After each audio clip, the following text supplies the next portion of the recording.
दोस्तों, आस्था को लेकर के अगर कोई अपनी जान लगा सकता है तो ऐसा वाकया सिर्फ भारत में हो सकता है। इस तरह की घटना सिर्फ भारत में ही हो सकती है, जहां धर्म को लेकर के, आस्था को लेकर के लोग अपने जान की भी परवाह न करें। ये सिर्फ भारत में ही देखने को मिल सकता है और ये आज से नहीं हो रहा, ये बहुत सदियों से ऐसा होता चला आया है। ठीक है, अच्छी बात है, आस्था सबकी अपनी अपनी अलग होती है, आस्था से हर आदमी जुड़ा होता है। मगर आप सबने आज देखा होगा, आज दशहरा पूरे देश में जोरों शोरों से मनाया जा रहा है। सभी ने इसे अपने अपने स्तर पर मनाया है, मगर सरकारें कुछ इंतजाम भी की थी, सरकारें इसकी व्यवस्था भी कई स्तर पे, जैसे लोकल स्तर पर लॉ एंड ऑर्डर को देखते हुए, अन्य चीज़ों को देखते हुए। पर यहाँ पर एक बात सोचने वाली बात है, जो कि अगर आप थोड़ा सा भी सोशल मीडिया या डिजिटल मीडिया से जुड़े होंगे तो आप तक ये खबर पहुंच चुकी होगी कि पूरे प्रदेश में दर्जनों लोगों की मौत या तो मूर्ति विसर्जन के दौरान हो गई, या तो हाई टेंशन तार के चपेट में आने से हो गई, या तो मूर्ति विसर्जन के वक्त जाते समय मार्ग दुर्घटना में मौत हो गई।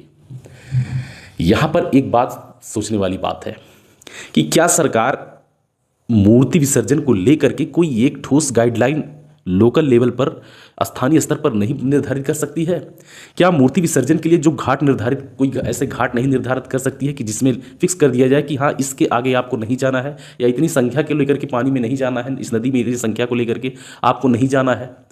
उसकी क्या कोई गाइडलाइन नहीं बनाई जा सकती है?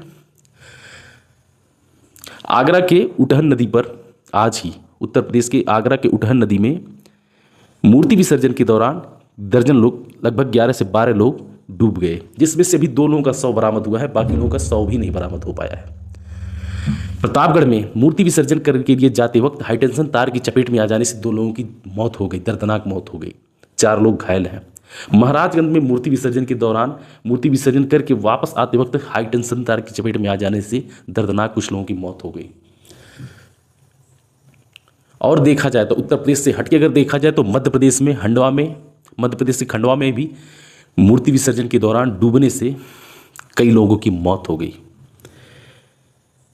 यहां बात यह नहीं आती है कि चलिए आस्था से रोका जाए किसी को, लेकिन फिर भी सरकार को अपने स्तर पर एक गाइडलाइन कोई सुनिश्चित करनी चाहिए कि नहीं करनी चाहिए, कि बस केवल लॉ एंड ऑर्डर के लिए कहीं दंगा ना हो, कहीं फसाद ना हो, बस इसी के लिए क्या, इसके अलावा भी कुछ और चीज़ें, कुछ और ज़रूरतें, कोई और गाइडलाइन होती है कि नहीं सरकार की जिम्मेदारी?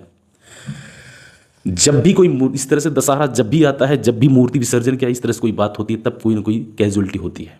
ये पहली बार कोई नहीं हुआ है, कहीं भगदड़ मच जाएगी, कहीं कुछ हो जाएगा। कहने का मतलब ये है कि सरकार को इसे लेकर के एक ठोस गाइडलाइन बनानी चाहिए, एक ठोस रणनीति बनानी चाहिए और एक फिक्स नियम करके ये लागू करना चाहिए कि हाँ, इसके आगे ये चीज़ नहीं करना है। कहीं कहीं देखा गया है, कहीं कहीं लाइट का, बिजली का प्रोटोकॉल लागू है, पूरे प्रदेश में लगभग ये व्यवस्था, बिजली का प्रोटोकॉल लागू है, लेकिन उसके बावजूद भी इस तरह से घटनाएं क्यों हो रही हैं? उसके बावजूद भी ऐसी घटनाएं अगर हो रही हैं तो ये सोचने वाली बात है। नदी में मूर्ति विसर्जन के लिए लोग जा रहे हैं तो वहां पर कोई गाइडलाइन क्यों नहीं बनी है कि इसके आगे नहीं जाना? आखिर ये मौतें कैसे हो रही हैं? एक वहां पर इसका मतलब स्थानीय प्रशासन लचर है, स्थानीय प्रशासन कमजोर है। इसे लेकर के राज्य सरकार को एवं देश को भी, वह राज्य सरकार को भी, उत्तर प्रदेश सरकार को भी इसको लेकर के एक ठोस गाइडलाइन बनाने की आवश्यकता है।